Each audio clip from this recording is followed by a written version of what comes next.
And welcome to Thelma's podcast. How are you all? Are you right? Nice one. Today was the first day in 4 days, no, in 5 days, I went back to work. Goodness me. I look tired, I know, but I had to go to work today. Really feels good. All right. And also see my students. Okay. So today I have a guest that I met 10 years ago. He's a filmmaker. His name is Chris Smith. And I basically want to see what he's been up to.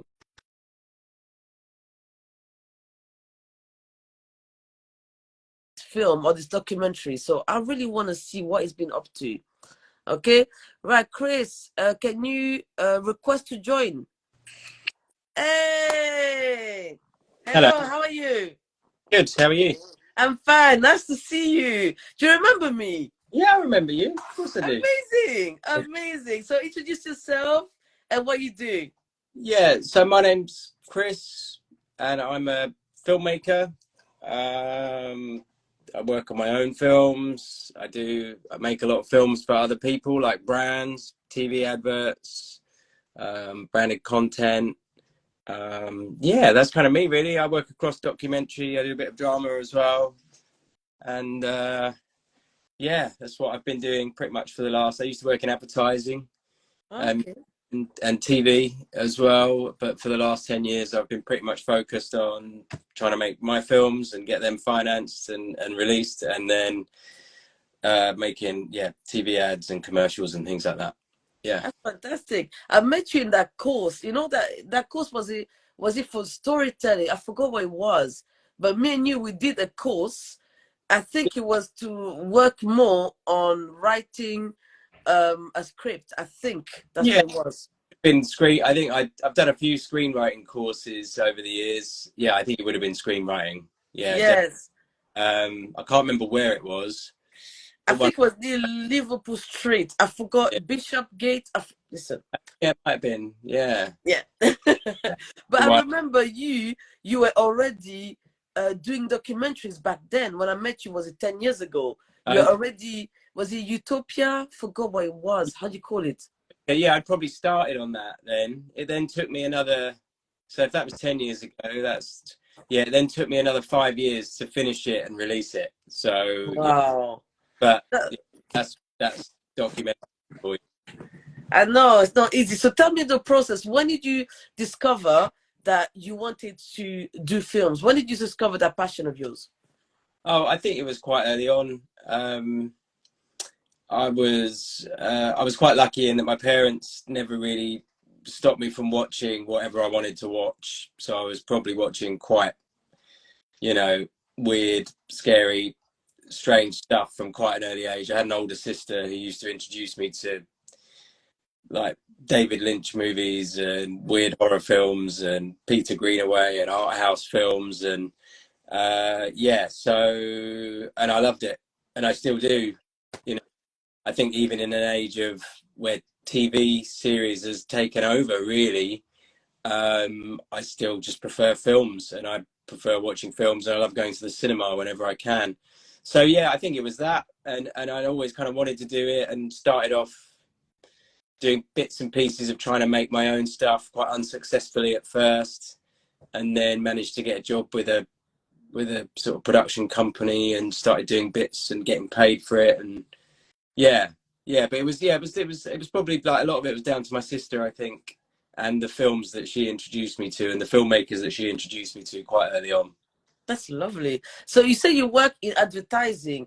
Can you tell me more about that? Yeah, I do a kind of real range of films and content for brand. I've worked with all kinds of brands in all kinds of sectors. I'm not doing like that sort of top tip. I've not directed any like Nike ads or anything like that. I'm probably like a level or two below that, maybe three.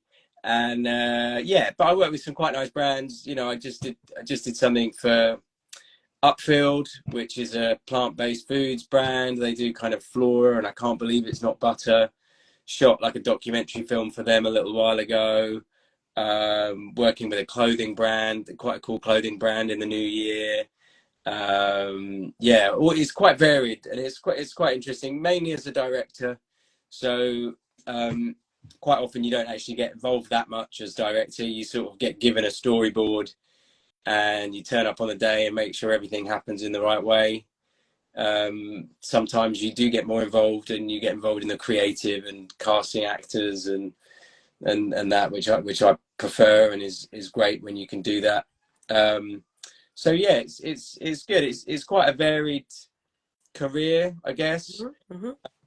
It's freelance, so that comes with the sort of benefits and the challenges that freelancing offers, I Yeah. guess. The last couple of years have been hard for, I think, everyone in the industry, everyone in the sort of moving image, whether it's TV, film, or advertising. I think it's been quite a tough time because there's a lot less money being spent. There was a knock-on impact from COVID. TV, there were actors' strikes and writers' strikes, stopping a lot of production in the UK as well as in the States. So it's been quite a tough period Mm-hmm. work around. So, but hopefully things are kind of picking up for everyone that's working in those industries now, and hopefully 2024 will see a lot more production happening again. Yeah, I'm putting my finger crossed. Yeah. So can you tell me those strikes? Well, like some people, yeah, I know my students, they don't really get it. Yeah. And it's hard to explain exactly what is causing the strikes. Is there any way you can explain in a simple form what is causing people to, I mean, I know there's the impact of COVID, that really messed up the industry for a while. But what did actors strike, and also what did directors? I mean, what did a lot of people in the industry strike? What for? What happened? Look, I'm not a member of either of the major unions that were on strike, so I'm not sort of big on the detail. But I think generally, you know, there were a lot of kind of processes and agreements in place with regard to the old way. The old way of, you either worked in film, and if you were a writer, for example, you would get credited in a certain way, and then you would get like residuals based on screenings of the film, and the same would go for TV series as well. Whereas like the new world of Netflix created its own kind of model, really, which just didn't offer writers or actors the same amount of financial security, and also the same amount of like ongoing income from repeat screenings and distribution in other markets and things like that. That was one part of it. So I think really it was trying to make those jobs of being a writer and an actor more financially viable in the new age of streaming and Amazon and Netflix and Apple. And I think when you think, sometimes you might think, oh, you're a TV writer, you must earn loads of money, or you're a TV actor, you must earn loads of money. Well, the biggest writers and the biggest actors do, but there's a whole load of people that might be only appearing for 10 minutes in an episode of something, or 5 minutes in an episode of something, or writing the odd episode. There's a whole load of people who don't actually earn very much money, and so those residuals and those extra payments are very important to building a career. So I think that was one reason. I think there's also a bit of future gazing and looking at what's happening with AI and how potentially, like writers might be replaced, actors might be replaced. And I think there was an element of trying to sort of ring fence elements of the creative side of filmmaking to make sure that AI wasn't just going to take those things over and wasn't going to exploit the sort of skills and talents and prior work of actors and writers as well. And they were, I think, two of the main elements that people were striking over, because ultimately the streaming studios weren't willing to agree to kind of rate rises and residuals rises and things like that. So everything was on hold, and what that meant was, obviously, if the writers aren't working, then nothing's getting made. If the actors aren't working, nothing's getting made. And so if nothing's getting made, then all of the other people that work on TV series, films, aren't working, you know. So it had a huge knock-on effect for anyone that worked in the industry. And obviously the UK, even though this was these strikes were based in the US, you know, there were so many British writers, British actors in the States, but also all of those big streamers are doing a huge amount of production in the UK Yeah. at Shepperton, at the other big studios. And so there's a huge amount of crew, UK-based crew and talent and staff who basically had to down tools while all of this was going on, you know, not just in the UK, other countries as well, in Australia, around Europe and Eastern Europe. And, you know, because these productions go on all over the place, even if they're, you know, coming out of American producers and American money. So yeah, so it's had a huge knock-on effect. So hopefully, you know, the writers and producers unions have got something close to what they want, and hopefully, you know, a lot of things can just start getting made again. You know? Yeah, because honestly, I mean, to be honest with you, I've had my own personal up and down. I mean, 10 years ago, I basically got let go of my job. I used to work in a production company. And, you know, I remember I said to myself, oh, where do I go from here?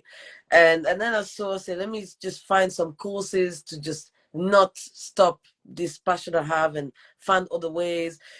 To be honest, when you have kids and working only on filmmaking without regular income is so hard. I Yeah, mean, students, they're very naive because they think, oh, filmmaking, oh, that means you got money.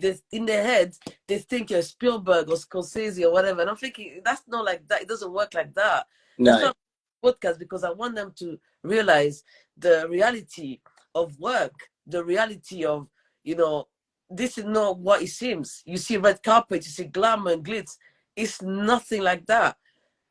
So no, I'm so glad of what you said, because you're talking really the truth. Like, you're really saying, listen, this is how it is. It's a reality. Like, you need a reality check. yeah. It's industry. It's a very hard industry. Well, I think there are different industries. You know, I think you've got TV, film, and advertising and commercial stuff.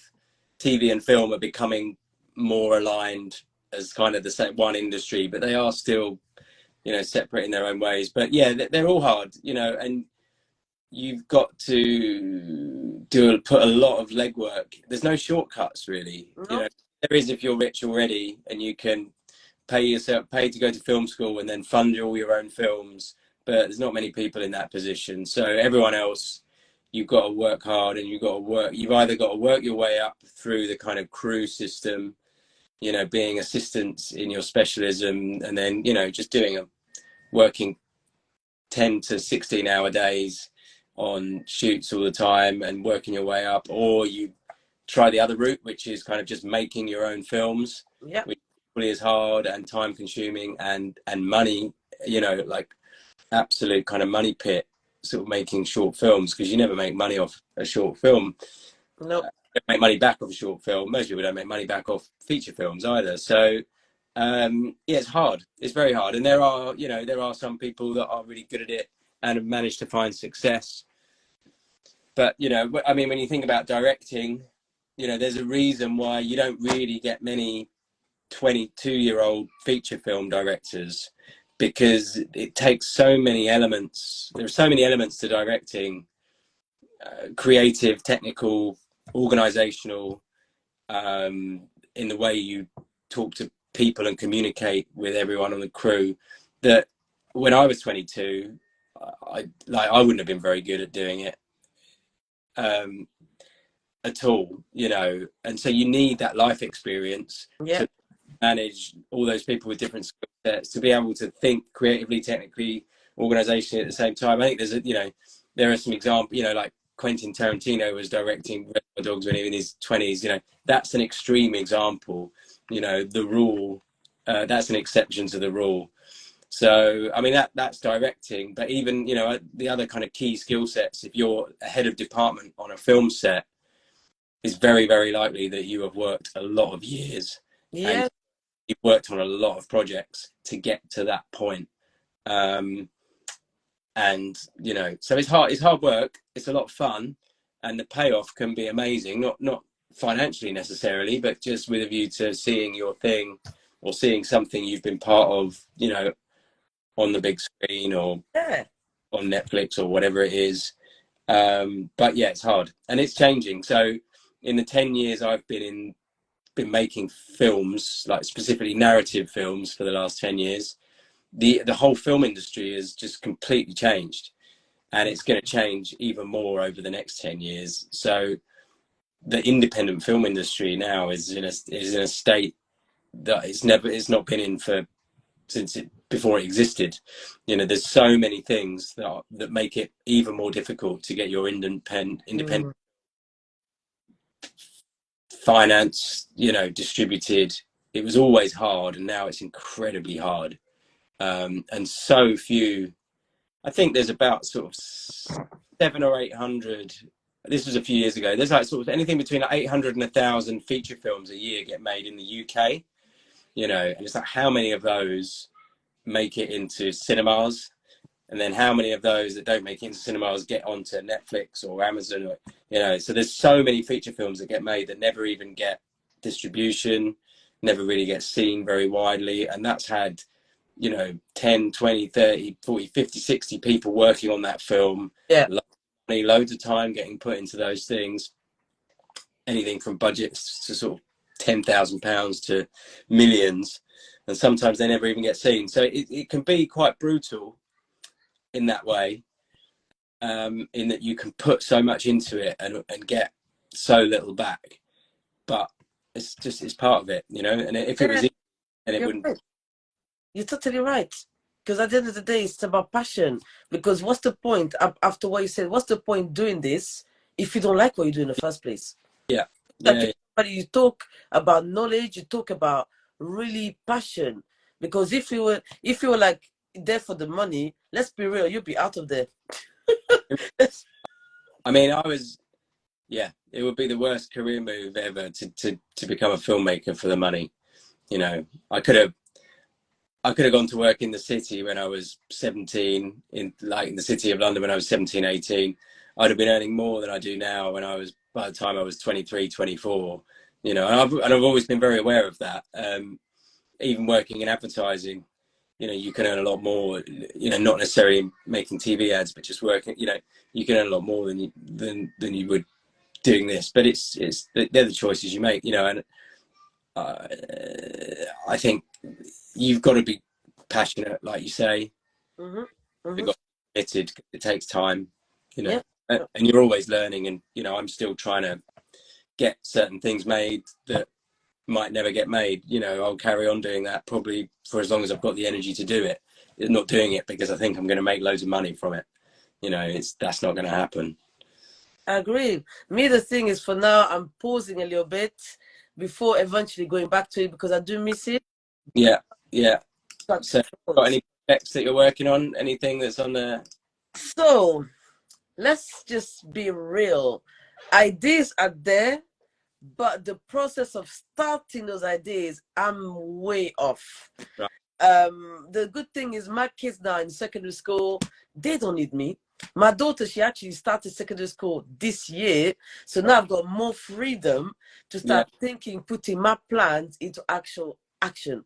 So don't worry, Yeah, that's what I can say for now. But I've spoke to some people in the industry. They said I've got the ideas. Now it's about putting the work in motion, and that's the hardest part. yeah. There's no hurry. Like if you set a time limit on your own work or your own kind of desire to make a film, it's never going to work out well. You need to just do what you can when you can, you know, and it will happen or it won't, you know. Yeah. If you focus, I think if you focus on one thing at a time rather than trying to work on multiple productions or multiple ideas, always generally works out better. You know, trying to juggle multiple things, it's just, you know, you got to try and be consistent, and you've got to try and focus. You know, the only feature film I've finished so far, it only happened because I made a decision. I've been working on it for 3 or 4 years, and I just said, right, the next 12 months I'm not going to do anything else. Like literally this, I'll do work for money, do commercial work, yep, but anything that's creative, anything that's going to take up my time, you know, that doesn't have to happen. It has to be this. And so that's the only reason it got finished, is because I made that decision. I'd still be working on it now if I'd have sort of been trying to juggle multiple ideas, trying to do different things. Yeah. So tell me a little tip. If, let's say, you finished one of your short films or documentaries, how can you now send it to the BAFTAs? How can you do it? I feel like you will get there one day. I feel like you will. Yeah. Well, I think like your film's got to be good, you know, or it's got to that's not necessarily right. Your film has got to resonate with an audience, even if that audience is really niche. You know, it's got to find an audience somewhere. Mm-hmm. And I think things have changed a lot. You know, 10 years ago, you'd have probably said, right, yeah, if you get your short film into as many film festivals as possible, then, you know, it will get lots of eyeballs on it. And then maybe someone in the TV industry or the film industry will see it. And then, but, you know, now I made a short film recently. It's been on YouTube for 4 weeks. It played at festivals for like 18 months. Got into a bunch of kind of quite cool like horror festivals and things, but then it's been on YouTube for 3 or 4 weeks, and it hasn't got a huge amount of views, but it's like 4,000 or 5,000. But that's still loads more than saw it. That's still something. So I think really, if it's about getting eyeballs on something, I think it's being, you know, if you've made something you're proud of, a film you're proud of, you know, my recommendation would be get it out there, get it into the world as early as possible. You can still apply for some film festivals if you want. Film festivals don't really have the kind of power and the sway that they used to anymore. And if you get on Vimeo as a staff pick, or if you get selected by, you know, one of the kind of good YouTube channels for short films, you're going to get tens, hundreds of thousands of people watching your film all over the world. You know, you're not going to be limited to a cinema in that town that this film festival is playing in. So I think really that would be my recommendation. But I think also there's some hard yards in trying to find who your audience is, and then trying to communicate with that audience through social media, or just doing a bit of PR yourself. Yeah. Sending a load of emails out, which is what I did with my documentary. Really, it was kind of like a social history film. But I knew that there were niches. There were people who were into like architecture, design, history, like music and poetry. I knew there were kind of certain niches of people that would like a documentary film like that. So put a lot of effort into communicating with those people when the film was released, even when it was being made, really, and built a bit of a following. And that's important. You know, it's important to kind of know who your audience is. It's the first question. If you're ever applying for film funding, or you're going to pitch to a film financier, you know, they'll want to know who you think the audience is. So you need to know, because if there isn't an audience for it, or a customer, or whatever the, you know, term you want to use, then you're making it purely for yourself, which might be fine. You know, if you want to make stuff purely for yourself, that's great, and I've definitely done that in the past. But that doesn't mean it's gonna reach anyone. So I think, but like I say, the audience doesn't have to be big. It could be very niche, but a niche audience, you know, 100 people watching your film and loving it is better than no one watching your film. Yes, that's so true. But honestly, Chris, I want to say thank you so much for your time, for your dedication, for your passion, sharing that with us. So if you were to give one advice to young people, let's say the next generation of filmmakers, what would you be? So it's advice that I haven't really followed. But, you know, which is probably why, you know, I'm still kind of hustling and trying as much as I am. But I think it's be consistent. You know, I think it's very difficult, especially when you're younger. You know, if you're out of school or university and you're starting in the world of work, you know, you're trying to find the things you're passionate about and the things that you're good at as well, and find that balance between those two things. I think if you can try and work that out as early as possible. So if you want to work in the film industry, I'd say, or TV or advertising, I'd say try and find your niche. Try and find what is that combination of what you're good at. You know, try and be honest with yourself about what you're good at and what you're not. You Yeah, know, if you're rubbish at writing poems, then don't maybe you shouldn't be a poet, that's it. but be something you're good at. You know, and the good thing about working on a film set is there's loads of different skill sets around, you know, that make a film happen. So I'd say try and find the kind of area of TV film advertising that suits you and suits your talent, your skills, but also that you enjoy it. And then if you can find that, if you can work that out, if you think, right, I love drawing, but I love clothes, you know, maybe I should become an art director, or maybe I should do wardrobe on films. You need to be consistent then. So if you want to work as an art director in movies, in films, in TV, then just focus on being an art director's assistant, Yeah. or whatever, you know, production designer's assistant, and then work your way up and just build that knowledge and focus on that. Because if you jump from one thing, if you jump from art department to wardrobe to, you know, to camera over 3 or 4 years, then you're sort of you'll learn, and maybe you need to do that to find out what it is you really like doing. That's fine. But once you know, if you really know what you want, try not to jump around, try and be consistent and try and focus, because it's the only way you're really going to build the knowledge and the experience and get to a point. Sorry, that's my kids making those noise. I was like, what? Sounds like they're having fun. Yeah, that's good. And yeah, be consistent. That would be it. And like I say, I've pretty much ignored that and spread myself very thin across producing, writing, directing. But now I'm trying to listen to my own advice and trying to just focus in a bit more on what I'm best at, and what I enjoy doing. Yeah. But to be honest, Chris, like you said yourself, you learn all the time. I mean, for a filmmaker, you're always going to develop. It doesn't matter how many years of career you have, there's always things you're going to learn. Because when you say, oh, this is advice, I don't really follow it. Well, I feel like you've been trying, you know, things, and you, as you said, with experience, more knowledge. So please Yeah. keep on doing you. All right. Thank you so much for your advice. I can't wait to see what else you're going to bring. All And right. I love keeping. This is also for me to keep in touch with you. How you been and everything like that. So it's Yeah, been, but nice to see you again. huh? Looking good. It's nice to see you again. You're looking good. It's you looking good as well. I feel like 10 years ago. What? You haven't changed. Yeah, I definitely had some hair then, though. I think I remember that, but probably not.